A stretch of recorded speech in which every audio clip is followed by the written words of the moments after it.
to Rising Suns Academy.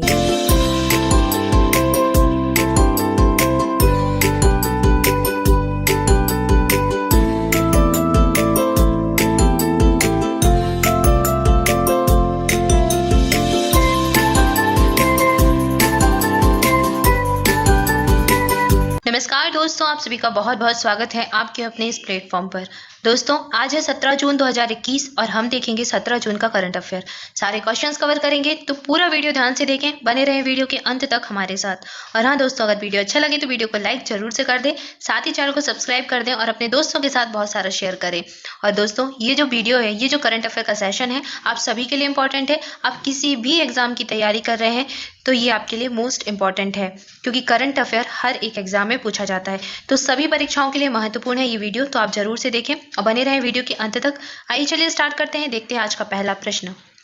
पहला प्रश्न दिवस से संबंधित है। प्रश्न है, मरुस्थलीकरण और सूखे का मुकाबला करने के लिए विश्व दिवस निम्न में से किस दिन मनाया जाता है? तो इस प्रश्न का सही उत्तर हो जाएगा ऑप्शन ए 17 जून, यानी कि आज के दिन हम मना रहे हैं मरुस्थलीकरण और सूखे का मुकाबला करने के लिए विश्व दिवस। तो ये जो दिवस है, आज का जो दिन है, तो ये मरुस्थलीकरण को कम करने और सूखे का मुकाबला करने के लिए डेडिकेट है। इस वर्ष की थीम क्या है देख लीजिए, restoration land recovery be world back better with healthy land. ये इस वर्ष की थीम हो जाएगी, नोट कर सकते हैं आप इस वर्ष की थीम। अच्छा, ये दिवस जो है, ये दिवस डिक्लेयर किया था किसने? यूनाइटेड नेशन की जो जनरल असेंबली है उसके द्वारा ये दिवस डिक्लेयर किया गया था 1995 1995 में ये डिक्लेयर हुआ था UNGA। ठीक है, संयुक्त राष्ट्र की जो सुरक्षा परिषद है उसने इस दिवस को डिक्लेयर किया था। ठीक है, अब UNGA क्या है बता दिया, इसका full form United nation general assembly, संयुक्त राष्ट्र सुरक्षा परिषद। स्थापना कब हुई थी? 1945 1945 में। अच्छा, UN की स्थापना भी 1945 में ही हुई थी, याद है आप सबको, बहुत बार बता चुकी हूँ। अच्छा, हेडक्वार्टर कहाँ पर है दोनों का? UNO का और संयुक्त राष्ट्र की जो सुरक्षा परिषद है यानी कि UNGA, दोनों का हेडक्वार्टर कहाँ पर है? न्यूयॉर्क में। USA का जो न्यूयॉर्क शहर है वहाँ पर इनका हेडक्वार्टर हो जाएगा और 1945 में स्थापना हुई थी। ठीक है, याद कर लीजिए। और इसमें भी मेंबर कंट्री कितनी है? अच्छा, ये आप लोग बताएंगे कि UNO यानी कि संयुक्त राष्ट्र में मेंबर कंट्री कितनी है, सदस्य देश कितने हैं। मैं बहुत बार बता चुकी हूँ, अब इसका आंसर आप सभी कमेंट बॉक्स में करिए जल्दी से। ठीक है, और इस प्रश्न का सही उत्तर था ऑप्शन ए 17 जून। ठीक है, आइए बढ़ते हैं आगे, अगला प्रश्न देखते हैं। अगला प्रश्न है, भारतीय क्रिकेट कंट्रोल बोर्ड यानी कि BCCI ने किस क्रिकेटर पर लगे आजीवन प्रतिबंध को हटा लिया है? तो ये हटाया है किसको? अंकित चौहान। अंकित चौहान पर लगे आजीवन प्रतिबंध को हटा लिया गया है, किसके द्वारा? BCCI के द्वारा। ठीक है, तो भारतीय क्रिकेट कंट्रोल बोर्ड ने अभी हाल ही में अंकित चौहान पर लगे आजीवन प्रतिबंध को हटा लिया है। अगर आप सभी को याद हो तो वर्ष 2013 में इंडियन प्रीमियम लीग यानी कि IPL जो हो रहा था, IPL का जो 6वां संस्करण था, उसमें ये खेल रहे थे। किसकी तरफ से? राजस्थान रॉयल्स की तरफ से। और ये 3 खिलाड़ी थे जिन पर प्रतिबंध लगाया था। कौन कौन? जिनको गिरफ्तार किया गया था, किस लिए? स्पॉट फिक्सिंग के आरोप में इनको गिरफ्तार किया गया था। एक तो यही हो जाएंगे अंकित चौहान, एक थे कौन? श्रीसंत, नाम बहुत याद होगा आप सभी को, श्रीसंत। तो श्रीसंत, अंकित चौहान और एक और व्यक्ति थे, कौन? उनका नाम क्या है? तो ये तीनों व्यक्तियों को, श्रीसंत, अंकित चौहान और अजीत चंदेला, तीनों व्यक्तियों को गिरफ्तार किया गया था स्पॉट फिक्सिंग के मामले में। और श्रीसंत पर भी प्रतिबंध लगाया गया था। BCCI की जो अनुशासन समिति थी इसके द्वारा अंकित चौहान और श्रीसंत पर आजीवन क्रिकेट से प्रतिबंध लगाया था। ठीक है, तो अंकित चौहान पर लगा प्रतिबंध हटा लिया गया है, याद रखिए ऑप्शन डी इस प्रश्न का राइट आंसर हो जाएगा। ठीक है, आइए बढ़ते आगे, अगला प्रश्न देखते हैं। आई होप आपको सारे पॉइंट क्लियर हो गए होंगे। नेक्स्ट है, विश्वदाता सूचकांक 2021 यानी कि वर्ल्ड गिविंग इंडेक्स 2021 की रिपोर्ट के अनुसार दुनिया का 14वां सर्वाधिक परोपकारी देश निम्न में से कौन सा बन गया है? तो ये देश जो है ये है भारत।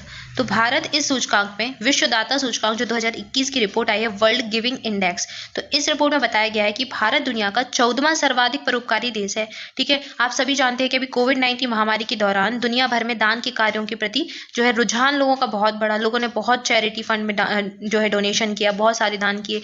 ठीक है, तो इन्हीं सब के चलते भारत की जो रैंकिंग है इस इंडेक्स में अभी सुधर गई है। तो 82 जो है स्थान का सुधार हुआ है भारत की रैंकिंग में। और इस रैंकिंग में जो है ऑस्ट्रेलिया और न्यूजीलैंड टॉप 10 दानदाता के जो देश हैं वो बने हैं। और भारत की रैंक क्या है? 14वां सर्वाधिक परोपकारी देश बन गया है भारत। ठीक है, तो ऑप्शन सी इस प्रश्न का राइट आंसर हो जाएगा। आइए बढ़ते आगे, अगला प्रश्न देखते हैं।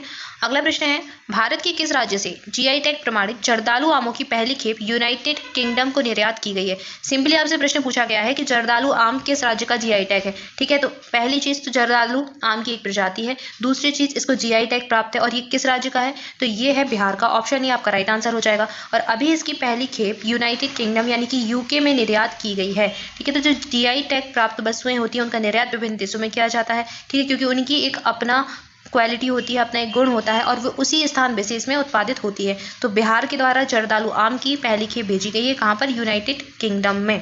ऑप्शन ए आपका राइट आंसर हो जाएगा। आइए बढ़ते हैं आगे, अगला प्रश्न देखते हैं। अगला प्रश्न है, राजा परवा जो हाल ही में मनाया गया किस राज्य का प्रसिद्ध त्योहार है? ऑप्शन से आपके मिजोरम, असम, उड़ीसा या फिर इनमें से कोई नहीं। इस प्रश्न का सही उत्तर हो जाएगा ऑप्शन सी, उड़ीसा। राजा परवा बहुत अच्छा त्यौहार है, कहाँ का, उड़ीसा का, इंपॉर्टेंट है और ये 3 दिन मनाया जाता है। 3 दिन का ये पर्व है और ये जो त्यौहार है ये महिलाओं के लिए समर्पित होता है, यानी कि जो नारियां होती हैं उनके लिए समर्पित होता है। उनके नारित्व को ये जो है उसी के लिए ये मनाया जाता है। उड़ीसा राज्य का ये त्यौहार है, राजा परवा, हाल ही में मनाया गया, उड़ीसा में 3 दिन का पर्व है। ठीक है, ऑप्शन सी इस प्रश्न का राइट आंसर हो जाएगा। आइए बढ़ते आगे, अगला प्रश्न देखते हैं। अगला प्रश्न है, किस देश ने कोविड-19 की दूसरी लहर के बाद मेडिकल ऑक्सीजन की मांग से निपटने के लिए प्रोजेक्ट 02 फॉर इंडिया लॉन्च किया है? तो बात ही आ गई है इंडिया की, तो ये जो है प्रोजेक्ट जो है लॉन्च किया है भारत ने, इंडिया में लॉन्च किया गया है। ठीक है, तो कोविड-19 की जो दूसरी लहर है उसमें सभी ने देख लिया कि भारत में ऑक्सीजन की मांग बहुत तेजी से बढ़ी। ठीक है, ऑक्सीजन की कमी के कारण ही बहुत सारे लोगों की मृत्यु हो गई। तो इसी सब से निपटने के लिए अभी ये जो है प्रोजेक्ट शुरू किया गया है। कौन सा प्रोजेक्ट? Project 02 for India. ठीक है, तो ये ऑक्सीजन मांग को लेकर है, भारत में शुरू किया गया है। और इस जो प्रोजेक्ट है इसमें क्या होगा, इसमें छोटे ऑक्सीजन जो संयंत्र है उनकी स्थापना की जाएगी, कंप्रेशर का निर्माण किया जाएगा और ऑक्सीजन संयंत्र, कंसंट्रेटर और वेंटिलेटर आदि सब चीज़ों का उत्पादन ज़्यादा से ज़्यादा किया जाएगा। ठीक है, ताकि भविष्य में इन सारी समस्याओं से ना जूझना पड़े। और ये जो है याद रखिए, प्रोजेक्ट 02 फॉर इंडिया भारत का है। ऑप्शन डी आपका राइट आंसर हो जाएगा। आइए बढ़ते आगे, अगला प्रश्न देखते हैं। अगला प्रश्न है, मरुस्थलीकरण का मुकाबला करने के लिए संयुक्त राष्ट्र सम्मेलन की कॉन्फ्रेंस ऑफ पार्टीज के 14वें सत्र के अध्यक्ष कौन थे? ऑप्शन से हर्षवर्धन सिंह, रमेश पोखरियाल निशंक, नरेंद्र मोदी या फिर अमित शाह। इस प्रश्न का सही उत्तर तो है ऑप्शन सी, नरेंद्र मोदी। अब बात हो रही है 14वें सत्र की, तो ये जो सत्र है ये हुआ था 2019 में, कहाँ पर, नई दिल्ली में। तो संयुक्त राष्ट्र सम्मेलन की जो कॉन्फ्रेंस ऑफ पार्टी हुई थी मरुस्थलीकरण का मुकाबला करने के लिए 2019 में न्यू दिल्ली में आयोजित की गई थी और उसकी अध्यक्षता की थी भारत के प्रधानमंत्री नरेंद्र मोदी ने। अब ये क्वेश्चन पुराना है, आप पूछोगे कि मैम आपने ये क्यों पढ़ा है, तो ये अभी रहा हाल ही में चर्चा में। क्यों रहा चर्चा में? क्योंकि अभी हाल ही में अभी सूचना ही है कि जो संयुक्त राष्ट्र है तो ये भूमि क्षरण और सूखे पर एक उच्च स्तरीय वर्चुअल संवाद को आयोजित किया जा रहा है। ठीक है, तो इस उच्च स्तरीय वर्चुअल जो संवाद होगा उसको संबोधित करेंगे भारत के प्रधानमंत्री यानी कि नरेंद्र मोदी के द्वारा इसको संबोधित किया जाएगा। तो ये जो कार्यक्रम है इसका आयोजन संयुक्त राष्ट्र की जो महासभा है उसके 75वें सत्र के अध्यक्ष वोल्कन बोजकिर के द्वारा किया जाएगा। ठीक है, तो एक चीज तो आपको याद रखनी है कि जो 75वां सत्र होगा संयुक्त राष्ट्र की महासभा का, उसके अध्यक्ष कौन है? Vulcan Bozkir. कौन? वोल्कन बोजकिर उसके अध्यक्ष है और उनके द्वारा ये वर्चुअल जो है जो सभा है उसका वर्चुअल संवाद का आयोजन किया जाएगा और उसको संबोधित करेंगे भारत के प्रधानमंत्री नरेंद्र मोदी। ठीक है, किससे संबंधित है? भूमि क्षरण, मरुस्थलीकरण और सूखे से संबंधित है ये सभा। और आप सभी जानते हैं कि आज हम इसी का दिवस मना रहे हैं। एक बार फिर से रिवाइज करा देते हैं, दिवस का नाम क्या है, कौन सा दिवस मना रहे हैं आज? मरुस्थलीकरण और सूखे का मुकाबला करने के लिए विश्व दिवस। ठीक है, तो अभी हाल ही में ये चर्चा में आया है, कभी कभी पुराना प्रश्न भी पूछ लेते हैं, तो याद रखिए जो 14वां सत्र हुआ था इसका कॉन्फ्रेंस का वो भारत में हुआ था, भारत की नई दिल्ली में, और उसकी अध्यक्षता की थी भारत के प्रधानमंत्री नरेंद्र मोदी ने। ठीक है, आई होप आपको सारे पॉइंट क्लियर हो गए होंगे। आइए बढ़ते हैं आगे, अगला प्रश्न देखते हैं। अगला प्रश्न है, हाल ही में किस देश ने एक बार फिर से गाजा पट्टी पर एयर स्ट्राइक शुरू कर दी है? तो ये शुरू कर दी है इजराइल देश ने। गाजा पट्टी इजराइल से संबंधित है और अभी यहाँ पर हाल ही में फिर से एयर स्ट्राइक शुरू कर दी गई है। इंपॉर्टेंट क्या है आपके लिए? इजराइल के प्रधानमंत्री हाल ही में अभी एक नए प्रधानमंत्री बने हैं, इजराइल में हुआ है सत्ता परिवर्तन। यहाँ पर आप सभी जानते हैं बेंजामिन नेतन्याहू यहाँ के प्रधानमंत्री थे, अब इनकी जगह ले ली है किसने? नैप्ताली बेनेट ने। नैप्ताली बेनेट यहाँ के प्रधानमंत्री हो गए हैं और ये बहुत चर्चा में रहे, तो आपको याद रखना है, इंपॉर्टेंट हो जाता है इनका नाम। ठीक है, तो ऑप्शन डी आपका राइट आंसर था इस प्रश्न का। आइए बढ़ते आगे, अगला प्रश्न देखते हैं। अगला प्रश्न है, राष्ट्रीय पुरस्कार से सम्मानित निम्न में से किस कन्नड़ अभिनेता का 38 वर्ष की आयु में सड़क दुर्घटना में निधन हो गया? तो यह है संचारी विजय, कन्नड़ अभिनेता थे, हाल ही में हो गया इनका निधन सड़क दुर्घटना के कारण। ठीक है, ऑप्शन सी इस प्रश्न का राइट आंसर है। देखते हैं अगला प्रश्न।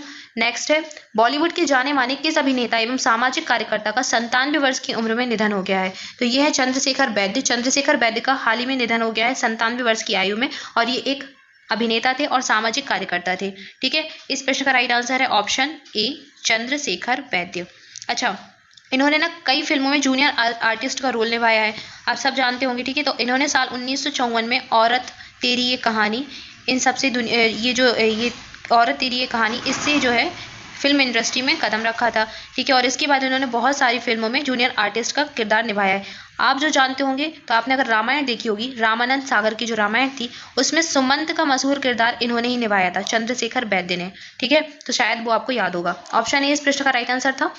आइए देखते हैं अगला प्रश्न। आज के लिए आपका प्रश्न है, कौन सी कंपनी दुनिया का सबसे लंबी समुद्र के अंदर केबल का निर्माण कर रही है? ऑप्शन है आपके रिलायंस, एप्पल, गूगल या फिर इनमें से कोई नहीं। इस सारे स्टूडेंट्स आंसर जरूर करें। और दोस्तों, आप डेली करंट अफेयर का जो वीडियो होता है उसकी क्लास जरूर लें, बिल्कुल भी मिस ना करें, क्योंकि आपके एग्जाम आने वाले हैं और ये आपके लिए बहुत बेनिफिशियल रहने वाली है।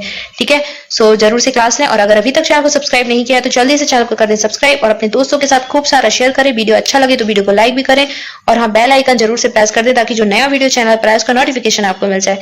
Thank you for watching this video. आप सभी घर पर रहें, सुरक्षित रहें और पढ़ाई करते रहें। आज के लिए इतना ही, मिलते हैं नेक्स्ट वीडियो में। Thank you so much.